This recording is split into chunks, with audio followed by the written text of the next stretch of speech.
যদি সঠিকভাবে নামাজ আদায় করেন তাহলে আপনার মনোযোগ আল্লাহ তাআলার ইবাদতের দিকেই থাকবে। আমার একটা লেকচার সালাহ এ প্রোগ্রামিং টুয়ার্ডস রাইচিয়াসনেস, সেখানে নামাজের উপর বিস্তারিত বলেছি। আমাদের সবার এরকম হয়, অনেক সময় আমাদের মন ঘুরে বেড়ায়। এর একটা কারণ আমি আগেও লেকচারে বলেছিলাম, সেটা হলো বেশিরভাগ মানুষই আরবি ভাষা জানি না। নামাজের সময় আরবিতে যে সূরা পড়ছি অনেক সময় দেখা যায় সেটার অর্থ জানি না, তাই মন ঘুরে বেড়ায়। সেজন্য নামাজের সময় আমরা আরবিতে কোরআনের যে সূরা অথবা যে দোয়া পড়ব, তখন যদি সেটা বুঝতে পারি অথবা অন্য কোনো ভাষায় যদি অনুবাদটা মনে থাকে, হতে পারে ইংরেজিতে, হতে পারে হিন্দি অথবা উর্দু অথবা বাংলা, তাহলে হয়তো মন ঘুরে বেড়াবে না। তবে আমাদের মনটা এরকমই, আপনি আরবিতে সূরা পড়লেন, তার অর্থ জানেন, তারপরও মন ঘুরে বেড়াতে পারে। কিন্তু যদি অর্থটার উপরে মনোযোগ দেন তাহলে ইনশাল্লাহ আপনার মন ঘুরে বেড়াবে না, কারণ দুটো জিনিসের উপর একসাথে 100% মনোযোগ দিতে পারবেন না। তাহলে যদি সঠিকভাবে নামাজ পড়েন, আরবি ভাষা জানলে তো কোনো সমস্যা নেই, আরবি না জানলে অন্তত অর্থটা বোঝার চেষ্টা করেন, সেটার উপরে মনোযোগ দেন। যদি অর্থটার উপরে মনোযোগ দেন ইনশাল্লাহ আপনার মন ঘুরে বেড়াবে না। যদি সঠিকভাবে নামাজ আদায় করেন খুশহুর সাথে, তাহলে আপনার মন ঘুরে বেড়াবে না। শ্রী শ্রী রবিশঙ্কর এই ব্রিদিং টেকনিকের জন্য বেশ বিখ্যাত, সুদর্শন ক্রিয়া। তিনি আরো বলেছিলেন, আমি আজকে এত মানুষের সামনে আসতে পেরে খুবই আনন্দিত হয়েছি।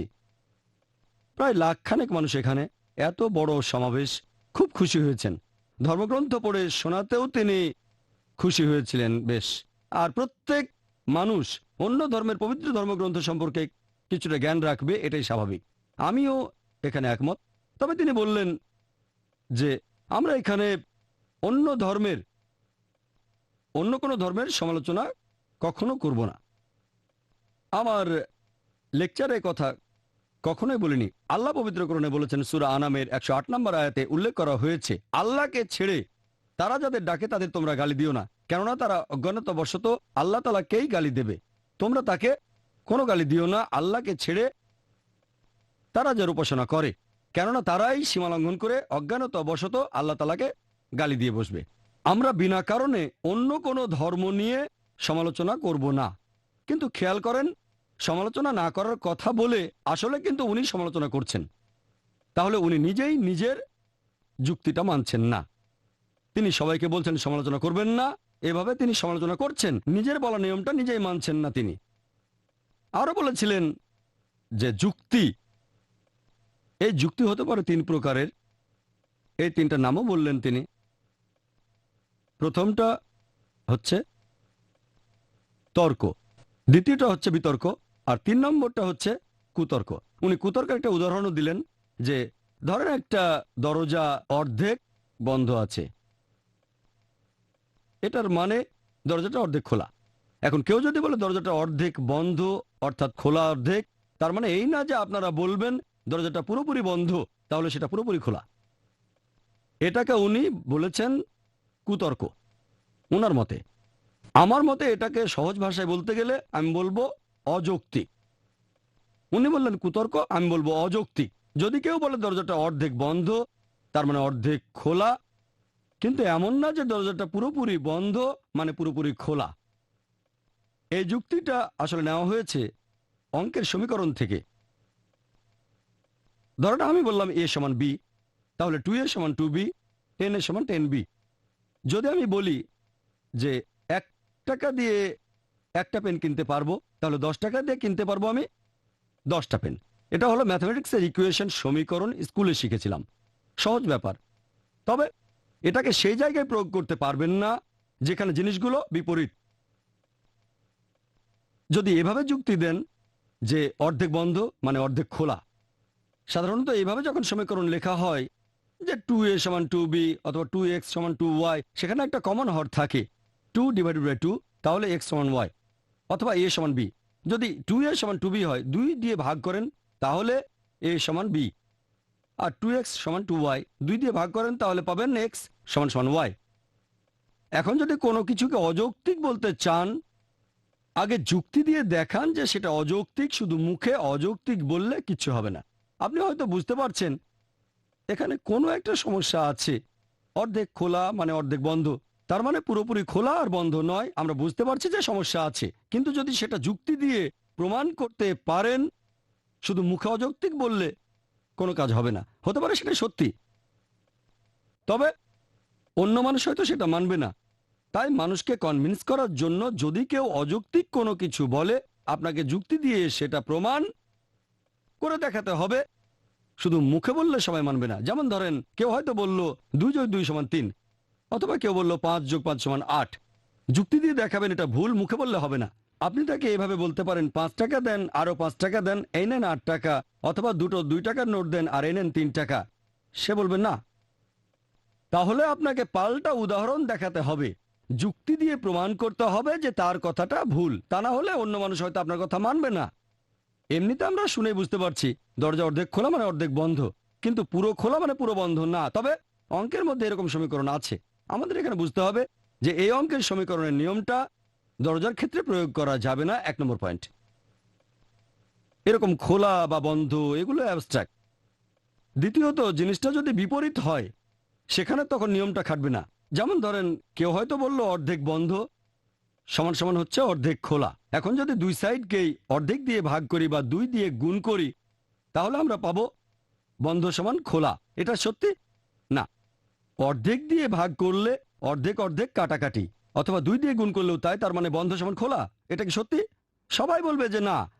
এই ধরনের ব্যাপারগুলো সম্পূর্ণ বিপরীত। অথবা ধরেন, আমি বললাম যে গ্লাসটা অর্ধেক খালি, তার মানে অর্ধেক ভর্তি। তাহলে কিন্তু এমন না যে পুরো ভর্তি সমান খালি। অর্ধেক খালি সমান অর্ধেক ভর্তি, তার মানে এই না যে পুরো ভর্তি সমান পুরো খালি, কারণ এটাও অ্যাবস্ট্রাক্ট ব্যাপার। তাছাড়া এরা বিপরীত। বন্ধ খোলা বিপরীত শব্দ, খালি ভর্তিও বিপরীত শব্দ। আসলে এখানে এই নিয়মটা খাটবে না, কারণ এর বিপরীত। বিপরীত জিনিসের ক্ষেত্রে অঙ্কের নিয়ম হলো, পুরো সমষ্টি থেকে যদি একটা বিয়োগ করেন, তাহলে বিয়োগফলটা হবে অন্য বিপরীত জিনিসটা। যেমন ধরেন, যদি আমি বলি অর্ধেক বন্ধ সমান অর্ধেক খোলা, এখানে লজিক্যাল ফর্মুলাটা হলো 1 মাইনাস একটা জিনিস, সেটার সমান হবে বিপরীত জিনিসটা। এখন 1 মাইনাস কতখানি বন্ধ? অর্ধেক। তাহলে অর্ধেক খোলা মানে অর্ধেক বন্ধ। কিন্তু সেটা যদি কোয়ার্টার খোলা থাকে, 1 মাইনাস 1/4, 3/4। কোয়ার্টার খোলা মানে 3/4 বন্ধ। পুরো খোলা মানে 1 বিয়োগ 1, সেটা কত? 0। তাহলে পুরো খোলা মানে 0 বন্ধ, তার মানে বন্ধ না। অঙ্কের এই ফর্মুলাটা উনি ভুল জায়গায় প্রয়োগ করেছেন। একটা সাধারণ মানুষও বুঝতে পারবে যে এটা ঠিক না, হয়তো পাল্টা যুক্তি দেখাতে পারবে না। শ্রী শ্রী রবিশঙ্করের এই কুতর্কের কথাটা অনেক আগেই ওনার বেশ কিছু ভিডিওতে শুনেছি, কিন্তু কোথাও উনি যুক্তি দিয়ে সেটা প্রমাণ করেননি। উনি বলেছেন কুতর্ক ঠিক নয়। উনি মুখে বলছেন, কিন্তু যুক্তি দিয়ে প্রমাণ করছেন না। উনি বলছেন ঠিক না, শুনে মনে হচ্ছে যে কথাটা ঠিক। সাধারণ মানুষ বুঝবে যে সমস্যা আছে, কিন্তু যুক্তি দিয়ে দেখাতে পারবে না। ধরেন, আপনি একটা অযৌক্তিক কথা বললেন, কেউ যুক্তি দিয়ে খণ্ডাতে পারলো না, তার মানে এই না যে কথাটা সত্যি। এখন এই ব্যাপারটা নিয়ে কেউ কিছু বললো না যে অর্ধেক বন্ধ মানে অর্ধেক খোলা, পুরো বন্ধ মানে পুরো খোলা, তার মানে এই না যে কথাটা ঠিক। উনি এটাকে বলছেন কুতর্ক, আমি বলবো অযৌক্তিক। আর সেজন্যই দেখবেন, যদিও শ্রী শ্রী রবিশঙ্কর বলেছেন আপনারা যুক্তি ব্যবহার করবেন না, তারপরও অনেকগুলো উদাহরণে তিনি যুক্তি ব্যবহার করেছেন। কিছু হয়তো সঠিক, আমিও সেগুলো মানি, আর কিছু কথা মানি না। যে কথাটা মানি না, সেখানে যুক্তি দিয়ে প্রমাণ করতে হবে যে সেটা কুতর্ক, দেখাতে হবে সেটা অযৌক্তিক। যদি এটা না করেন, তাহলে লোকজনেরও বুঝতে সমস্যা হবে। এছাড়াও শ্রী শ্রী রবিশঙ্কর বলেছিলেন যে ঈশ্বর সবকিছু ভালোবাসেন, সবাইকে ভালোবাসেন। আপনারা জানেন, অনেকে এরকম অভিযোগ করে, বিশেষ করে খ্রিস্টানরা, যে ও ইসলাম ধর্মের ঈশ্বর খুবই নিষ্ঠুর, প্রতিশোধ পরায়ণ, খুবই রাগী, ইত্যাদি ইত্যাদি। খ্রিস্টান ধর্মের ঈশ্বর সবাইকে ভালোবাসেন, এরকম বিভিন্ন কথা। এ ব্যাপারে কোরআনের উদ্ধৃতি দিচ্ছি। পবিত্র কোরআনের সূরা বুরুজের 14 নম্বর আয়াতে উল্লেখ করা হয়েছে যে হুয়াল গফুরুল ওয়াদুদ। এবং আল্লাহ সুবহানাহু ওয়া তাআলা ক্ষমাশীল আর প্রেমময়। আল্লাহর একটা বৈশিষ্ট্য হলো ওয়াদুদ, ক্ষমাশীল, প্রেমময়।